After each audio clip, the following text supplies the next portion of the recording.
Welcome to the Pocket. I'm your host, Scooter, and here for you guys today. We're going to be covering my offseason overview for the NFC South. Biggest needs addressed for every team. So far, we've covered every division in the NFL except for the NFC South and the AFC West. So, looking forward to finishing up this mini series. It was a ton of fun. And then after this, we're going to get into some Giants full offseason, diagnosis and then some mock drafts and other fun stuff like that. Free agency reactions. But other than that, let's get right into it and take a look at how this division shaked out throughout the season and who finished in first and where everyone's drafting. So, in first place was the Tampa Bay Buccaneers at 10-7. Once again, proving me wrong. For some reason, I thought things weren't going to work out. I think because Dave Canales left, but turns out Baker Mayfield, Liam Cohn were able to get it done and continue that momentum on offense. Falcons finished in second place at 8-9. Excuse me. I thought they were going to end up winning the division instead. Kirk Cousins started off okay, really struggled down the stretch. He can't move anymore, but they do have Michael Penix, so I guess that move wasn't so bad after all. Second to last place, third place is the Panthers at 5-12. They finished just ahead of the Saints, who are also 5-12. Must have been some, tiebreakers in there to determine that. But I did also project that, so good for me. I was not too bad projecting the NFC South this year. We have to tell you where everyone's drafting first. So, in the draft, the Tampa Bay Buccaneers are all the way down here at 19 at 10-7 as the very last, very first playoff team to draft, which is most ideal. It doesn't get much better than that. And then you have the Falcons at 15 with that 8-9 record. I guess it could be worse. And then you have the Saints at 9 and Panthers back-to-back at 8. So very interesting to see, even between the Falcons and the Panthers, if there's any interdivision jumping, trying to take players away. It's a double negative if you miss out on them and they get them, vice versa for the other team if you're the one to pull it off. So very interested to see how this division behaves during the draft. Now, let's start things off talking about the Tampa Bay Buccaneers, the most successful team in this division. The team as of now, I expect to win this division next year. Their positions of need are going to be linebacker, corner, safety, wide receiver, and interior offensive line. I would say interior offensive line, they're probably okay when it comes to, addressing it with your largest resource. Wide receiver, it just kind of depends on whether or not Godwin's coming back. They have Evans. McMillan looked good last year. And then safety and just kind of DB in general. And linebacker, it's kind of more about age. They do have Levante David, but he's like 34 to 36 years old, somewhere in there. Who knows when he's going to stop? But you got to have a plan at some point. And that linebacker position is so heavily utilized in this Todd Bowles defense. So they have some, interesting decisions to make in terms of free agents, like I said, with guys like Godwin. But let's just focus on the first round pick here. Like I said, retirement's on the table for Levante David. And I think they're in a good spot to replace him in this draft. There are two guys in the first round that could replace Levante David, Jalen Walker and Jahad Ward. I think they see Ward as more pro-ready, but probably a bit more expensive, and he might not be available there at 19. That's probably too far away. So I did make a suggestion in my AFC East video. There are 4 teams ahead of them that could potentially take linebacker. It doesn't mean they're going to do it, but when you're in the middle of the draft and you've got your eyes set on a guy, you get worried that even if it's just a possibility that they could take him, that you're going to consider jumping ahead just to guarantee that you secure your guy. I do honestly feel like this Bucs defense and just team in general doesn't really have that many holes, so they can sort of afford to trade up. The NFC is, the Eagles just won it, and it looks like they got it locked down, but they've had a lot of success against them with their team structure, so why not keep it and maintain that, and perhaps you can make a run at the NFC Championship next year instead of the Commanders. So what I'm suggesting is instead of waiting to see if, Jalen Walker or Jahad Ward ends up at 19, just trade up and go get your guy. Who's going to be your partner? That's going to be the Miami Dolphins. They have a ton of needs. They have too much money invested in injured guys. So they're going to want to move down but still select offensive line. So they're going to move down to 19, and the Buccaneers are going to move up to 13 ahead of the Colts, the Falcons, the Cardinals, and the Bengals, and the Seahawks, who all sort of need, help on defense, and they're going to select Jahad Ward. And for the time being, while Levante David is still there, you're going to have an elite linebacker duo, But once he moves on, you have your plug and play replacement for Levante David that Todd Bowles can continue to use and keep this defensive culture the way it is. So that's your biggest need addressed for the Tampa Bay Buccaneers. It's kind of more of a maintenance thing, but draft linebacker Jihad Ward. Up next, we're talking about the Carolina Panthers. Now, they might not have the same win total as the Falcons, but perhaps they have a brighter future as they have more money. They have, younger players on their team, and the Falcons still have money tied into Kirk Cousins. So let's take a look at them. They're picking at 8. They got 30 million in cap space. Their biggest need for me is definitely going to be just defense and alpha wide receivers. Wide receiver, just one. They invested a lot last year into the offense and it worked. And it is time for defense now, but they do need a wide receiver too. Um, and by wide receiver too, I mean as well, not a wide receiver too. They need an alpha. And I would like to see if they can spend some money on defense before they get into the draft. So if there is an opportunity to get a alpha wide receiver that maybe has better value than a defensive player, that you can do that. Derek Brown's on a 4-year deal, but he just missed the entire season. So he's probably not going to be 100% coming back, even though he did get hurt so soon in the season. But this run defense has been so bad. I think they need to sign Jonathan Allen. He's a steady vet who's been doing it for years, and he's definitely going to help the run defense. You sign some vets at other positions like corner as well that are harder to develop early on, and you can get a bit of an immediate impact and help for the defense with some of that money. They shouldn't be too expensive too because they're veterans. So that leaves you at pick 8 with a bit more versatility about whether you want to go alpha wide receiver or you want to go defense just to see how the chips fall. So looking at the way I have things shaken out, just before them, you're going to have Tyler Warren, Ashton Genty, Mason Graham, Tet McMillan, and then the top 3 guys off the board. Shador Sanders, of course, for me, is still available. So that leaves them with guys like Luther Burden, James Pierce Jr. for edge. They should be good on offensive line when it comes to this. Mason Graham is gone, so if you were going to draft that, interior run stuffer who also can get after the passer, he's gone. Will Johnson, Jade Barron for corner, maybe, but I don't think the value is quite there. But where I do think the value is at wide receiver. Getting Luther Burden the third here would really be a big help for Bryce Young. He got things going with Coker last year. I got hope for tight end Jatavion Sanders.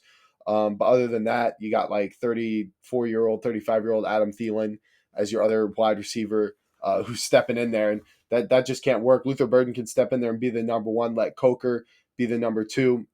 You have Sanders as your tight end, Chuba Hubbard at running back, and not a bad offensive line. But Dave Canales calling plays, I think that's really good. He'd be a good fantasy guy to draft as well because I think he would get a ton of volume.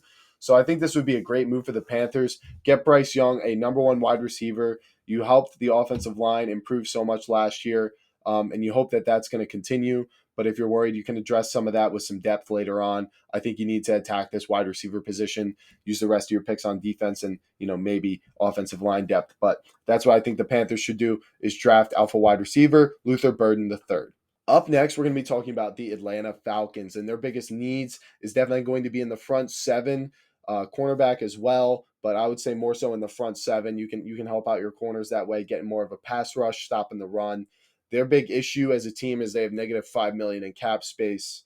That's because Kirko Chains took it all last offseason and then they proceeded to draft Michael Penix Jr., which now in hindsight looks a lot better. Really seems like they probably didn't know something about Kirk Cousins' injury status before they extended him, which is really bizarre. Typically, there's a very grueling and long process where they evaluate your health, especially coming off an Achilles tear at that age at quarterback. You would think they would be sure they know how they feel about him, but apparently they weren't. And now they've got a bunch of money sunk into him. I don't think anyone's going to want to trade for that contract after how he looked last year. So what are the Falcons going to do? Well, if you need help at front 7, but you only got 1 pick to do it, you got to start at edge, especially if that's your biggest hole. They need linebackers too. They need another defensive tackle, but you need a pass rusher or else none of it really means anything. Teams will just sit back in the pocket all day. Doesn't matter how good your secondary is. It's not going to be the pass rush isn't going to get there in time. Dudes are going to get open. It's a problem. So Falcons need to go edge. Problem is, best edge rusher has been taken already by their division rival, New Orleans Saints, James Pierce Jr. So that leaves them with Mike Green, Shamar Stewart, Michael Williams. Interesting collection of guys here. Michael Williams, really raw. Mike Green, probably the highest graded guy. And then Shamar Stewart's got a lot of potential too. But here's who I think they go with: Shamar Stewart. Why don't they go with Mike Green, the guy who is the highest graded? Well, only issue with him is he's got some accusations he's dealt with over his career. You're going to hope that he doesn't, continue putting himself in situations where he gets accused of stuff. Sometimes it's their fault, sometimes it's not. False accusations, true accusations. We've seen it all. So, not really sure what to think about that. NFL teams are going to feel the same way. Probably going to go with the safer option, especially if you don't have, like, if you're taking him in addition to someone else and trying to make him your number 2 edge rusher, you're going to be more willing to take a risk on a guy like that. But if you're drafting someone as your number 1 edge rusher, I don't think you're going to want to be worried that a legal situation could pull them, off the field. I mean, look at the Chiefs. Look at what's happened with Rashid Rice, now Xavier Worthy. They've taken risks historically on guys. I mean, I don't think Worthy had character issues coming out, but this just shows you just never know sometimes. And if you never know, why would you take any risk, right? You can be fooled. So I have the Falcons going Shamar Stewart. This dude is an absolute beast. I mean, he really is. 6'5", 267, and ran a 4.59. Oh my God. Look at the traits. And what I tell you guys about pass rushers, you can coach up the moves a lot easier than you can coach up other things for other positions. All that hand fighting, the athleticism translates really, really well to it. So I think he's still going to be a great pick for them, and that's going to help out their front seven quite a great deal. So Falcons, they help solve their edge rusher issue, and they find their guy in Shamar Stewart. And finally, we are on to our last team, the New Orleans Saints, who are at pick 9, and they have negative just about 40 million, negative 40 million in cap space.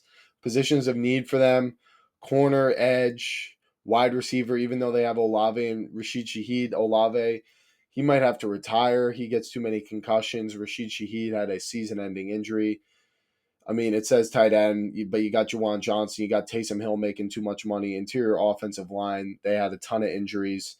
They need everything. And honestly, what am I going to say their biggest need is? Therapy. The New Orleans Saints, they need therapy. Why am I saying that? Because they got to learn how to let go, man. This is the worst situation in the NFL. You have nothing, and you have no money either. All of your money is tied into these contracts that you've kicked down the road year after year, adjusting them, you know, pushing off the guarantees and all that stuff. You can basically force the back end of the contract to pay more and then change it to a signing bonus.